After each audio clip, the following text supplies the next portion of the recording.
Hello viewers, welcome to సాధ్వి శాస్త్ర blogs. ఈ వీడియోలో కార్తీక మహాపురాణము 11వ రోజు పారాయణము చదివి వినిపిస్తాను. ఈ వీడియో కనుక నచ్చినట్లయితే లైక్ చేయండి, షేర్ చేయండి, కమెంట్ చేయండి అండ్ సబ్స్క్రైబ్ చేసుకోండి. ప్లీజ్ సబ్స్క్రైబ్ చేసుకోండి. కార్తీక మహాపురాణము 11వ రోజు పారాయణము. అత్రి మహర్షి ఇలా చెప్పసాగారు. అగస్త్య, సాధారణమైన దొమ్మిగా కొట్లాటగా ప్రారంభమై ఆ సమరమొక మహాయుద్ధముగా పరిణమించినది. అస్త్రశస్త్రాలతో, పదునైన బాణాలతో, వాడివాడి గుదియలతో, ఇనుపకట్ల తాడి కర్రలతో, ఖడ్గ, పట్టిన, ముసల, శూల, బల్లాతక, తోమర, కుంభ, కుటారాధ్యాయుధాలతో ఘోరముగా యుద్ధము చేశారు.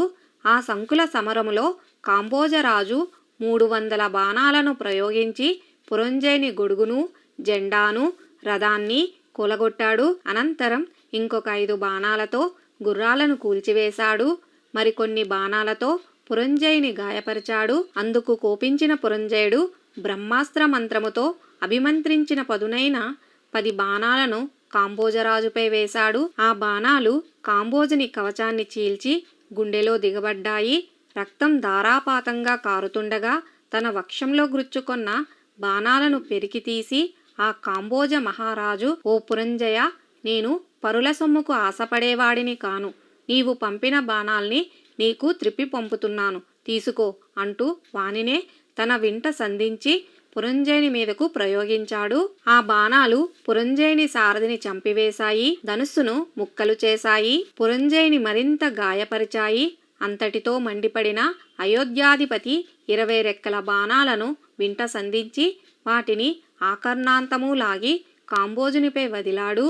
ఆ 20 బాణాలు ఏకకాలంలో అతగాడి గుండెలలో నుండి వీపుగుండా దూసుకుపోవడంతో కాంబోజరాజు మూర్ఛిల్లాడు. దానితో యుద్ధము మరింత భయంకరమైనది. తెగిన తుండాలతో ఏనుగులు, నరకబడిన తలలతో గుర్రాలు, విరిగిపడిన రథాలు, స్వేచ్ఛగా దొర్లుతున్న రథచక్రాలు, తలలు మొండేలు వేరుగాబడి గిలగిలా తన్నుకుంటున్న కాల్బంటుల కలేబరాలతో కథనరంగమంతా కంటగింపుగా తయారైంది. మృతవీరుల రక్తం అక్కడ వాగులు కట్టి ప్రవహించసాగింది. అటువంటి ఆ భీషణ బీభత్స సంగ్రామములో అధర్మి అయిన పురంజయుని బలం క్రమంగా క్షీణించిపోయింది. కురుజాది వీరుల విజృంభణను తట్టుకోలేక ఆ సాయంకాలానికి సమరభూమిని వదిలి పట్టణంలోనికి పారిపోయాడు. అంతఃపురం చేరి ఆనాటి శత్రువుల విజయానికి పడి దుఃఖిస్తున్న పురంజయుని చూసి సుశీలుడు అనే పురోహితుడు, మహారాజా, శత్రువైన వీరసేనుని గెలవాలనే కోరిక గనుక బలవత్తరంగా ఉంటే ఈ క్షణమే భక్తి ప్రపత్తులతో విష్ణువును సేవించడమొక్కటే మార్గము. రాజా, ఇది కార్తీక పూర్ణిమ, కృత్తికా నక్షత్రయుతుడై చంద్రుడు షోడశ కళా శోభాయమానముగా ఉండే ఈ వేళ ఈ ఋతువులో లభించే పూలను సేకరించి హరిముందు మోకరించి పూజించు. విష్ణు సన్నిధిలో దీపాలను వెలిగించు. ఆయన ముందర గోవింద, నారాయణ ఇత్యాది నామాలతో మేళతాళాలతో ఎలుగెత్తిపాడు. ఆ పాటలతో పరవశుడవై హరిముందు నర్తించు. అలా చేసినట్లయితే ఆ విష్ణుమూర్తి అనుగ్రహము వల్ల నీకు మహావీరుడైన కుమారుడు కలుగుతాడు. కార్తీక మాసములో తనను ఆరాధించే భక్తుల రక్షణార్థం 1000 అంచులతో శత్రుభయంకరమైన తన సుదర్శన చక్రాన్ని సహాయంగా పంపుతాడు. ఈ కార్తీక పుణ్య మహిమను చెప్పడం ఎవ్వరి వల్ల అయ్యే పని కాదు. భూపతి, ఈనాటి నీ ఓటమికి కారణం సైన్యబలం లేకపోవడం గాని, నీకు శరీర బలం లేకపోవడం గాని కానే కాదు సుమా. మితిమీరిన అధర్మవర్తనం వలన నీ ధర్మఫలం, తద్వారా దైవబలం తగ్గిపోవడమే నీ పరాజయానికి కారణం. కాబట్టి పురంజయ, శోకాన్ని వదిలి భక్తితో శ్రీహరిని సేవించు. కలతమాని కార్తీక వ్రతాన్ని ఆచరించు. ఈ కార్తీక వ్రతం వలన ఆయురారోగ్య ఐశ్వర్య సుఖ సంపత్ సౌభాగ్య సంతానాలు సంగటిల్లి తీరుతాయి. నా మాటలను విశ్వసించు. 2వ నాటి యుద్ధము, పురంజయుని విజయము. అత్రి మహర్షి ఇంకా ఇలా చెప్పసాగారు. అగస్త్య, ఆ విధంగా సుశీలుడు చేసిన బోధతో పురంజయుడు తక్షణమే విష్ణు ఆలయానికి వెళ్ళి వివిధ ఫలపుష్ప పల్లవ దళాదిగా విష్ణువును షోడశోపచారాలతోనూ పూజించి ప్రదక్షిణ నమస్కారాలు అర్పించి మేళతాళాలతో ఆయనను కీర్తించి పారవస్యంతో నర్తించాడు. అంతేకాదు, బంగారంతో విష్ణు ప్రతిమను చేయించి దానికి కూడా పూజలు చేశాడు. దీపమాలికలు వెలిగించి అర్పించాడు. ఆ రాత్రంతా అలా విష్ణు సేవలో విలీనుడైన పురంజయుడు మరుసటి రోజు ఉదయమే శేషసైన్య సమేతుడై పునయుద్ధ రంగాన్ని చేరాడు. నగర సరిహద్దులను దాటుతూనే శత్రువులను సమరానికి ఆహ్వానిస్తూ భీషణమైన ధనుష్టంకారాన్ని చేశాడు. ఈ టంకారం చెవినబడిన కాంబోజ కురుజాది బలాలు పురంజయుణ్ణి ఎదుర్కొన్నాయి.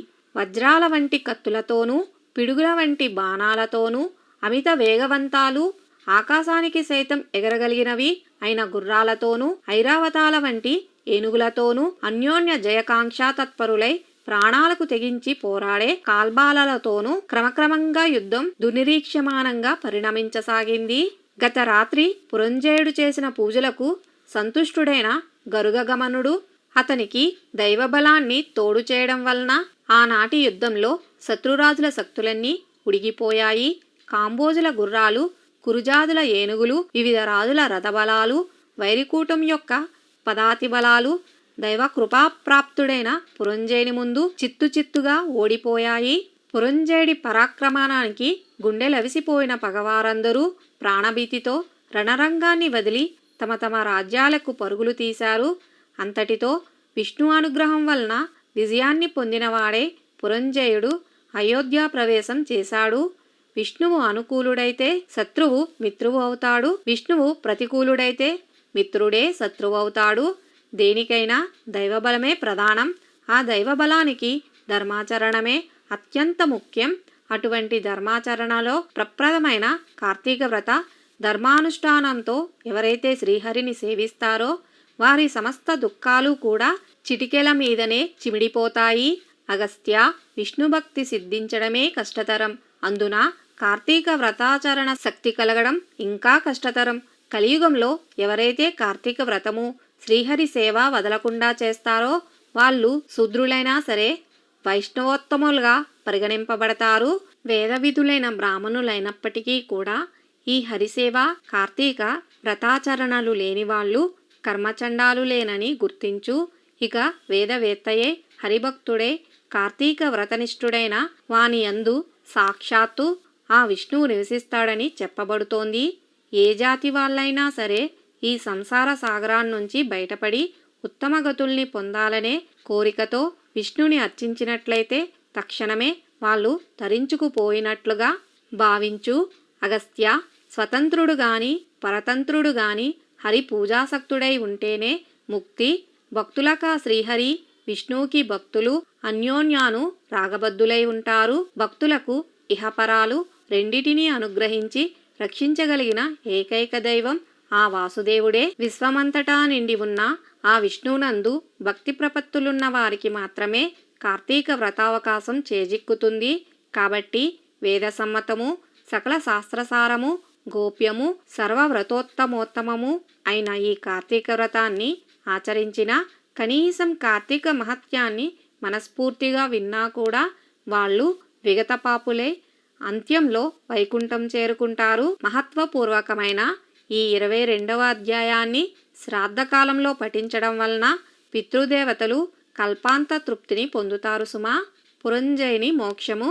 హే అత్రిమునీంద్ర, విష్ణుకృప వలన విజయుడైన పురంజయుడు ఆ తర్వాత ఏమి చేశాడో వివరించు అని అగస్త్యుడు కోరడంతో అత్రి ఇలా చెప్పసాగాడు. భగవత్కృప వలన బండన భూమిలో విజయలక్ష్మి వరించిన పురంజయుడు అమరావతిలో ఇంద్రుని వలె తన అయోధ్యలో అత్యంత వైభవంతో ప్రకాశించాడు. గతంలోని దుష్టభావాలను విసర్జించి సత్యశౌచ పాలనం, నిత్య ధర్మాచరణం, దానశీలత, యజ్ఞయాగాది నిర్వహణలు ఇత్యాదులు చేస్తూ ప్రతివర్ష ప్రయుక్త కార్తీక వ్రతాచరణం వలన విగత కల్మషుడై విశుద్ధుడై అరిషడ్వర్గాన్ని జయించి పరమ వైష్ణవుడై మనసాగేడు. అంతేకాదు నిరంతరము కూడా శ్రీహరి పూజాప్రియుడై ఏ దేశాలలో ఏ ఏ క్షేత్రాలలో తీర్థాలలో విష్ణువును ఏ ఏ విధాలుగా పూజించడం వలన తన జన్మ తరిస్తుందా అనే తపనతో ఉండేవాడు. అంతగా హరిసేవా సంవిధాన సంతృప్తుడైన కారణంగా ఒకనాడు ఆకాశవాణి, పురంజయ, కావేరీ తీరంలో శ్రీరంగ క్షేత్రం ఉంది. శ్రీరంగనాథుడనే పేరు అక్కడ వెలసి ఉన్న విష్ణువును కార్తీక మాసంలో అర్చించి జనన మరణాల నుంచి కడతేరువమని ప్రబోధించడంతో రాజ్యపాలనను మంత్రులకు అప్పగించి తగినంత చతురంగ బలయుక్తుడే అనేక తీర్థక్షేత్రాలను దర్శిస్తూ అక్కడక్కడ యోగ్యవిధిగా శ్రీహరినే అర్చిస్తూ కావేరీ మధ్యంగతమైన భూలోక వైకుంఠమైన శ్రీరంగాన్ని చేరి కార్తీక మాసమంతా కావేరీ నదిలో స్నానాదులని శ్రీరంగంలో రంగనాథ సేవలను చేస్తూ ప్రతిక్షణము కూడా కృష్ణ గోవింద వాసుదేవ శ్రీరంగనాథ అని హరినే స్మరిస్తూ జపదానాది విద్యుక్త ధర్మాలన్నింటినీ నిర్వర్తించి కార్తీక మాస వ్రతం పూర్తి చేసుకొని పునః అయోధ్యను చేరుకున్నాడు. అనంతరం ధర్మకామం వలన సత్పుత్ర పౌత్రాదుల్ని పొంది కొన్నాళ్ళు సర్వభోగ వివర్జితుడై భార్యా సమేతంగా వానప్రస్థమును స్వీకరించి కార్తీక వ్రతాచరణ విష్ణు సేవలలోనే లీనమై తత్పుణ్యవసాన అంత్యంలో వైకుంఠాన్ని చేరుకున్నాడు. ఇక్కడితో కార్తీక మహాపురాణము 11వ నాటి పారాయణము సమాప్తము. ఇదేనండి కార్తీక మహాపురాణము 11వ రోజు పారాయణము. ఈ వీడియో కనుక నచ్చినట్లయితే లైక్ చేయండి, షేర్ చేయండి, కమెంట్ చేయండి అండ్ సబ్స్క్రైబ్ చేసుకోండి. ప్లీజ్ సబ్స్క్రైబ్ చేసుకోండి.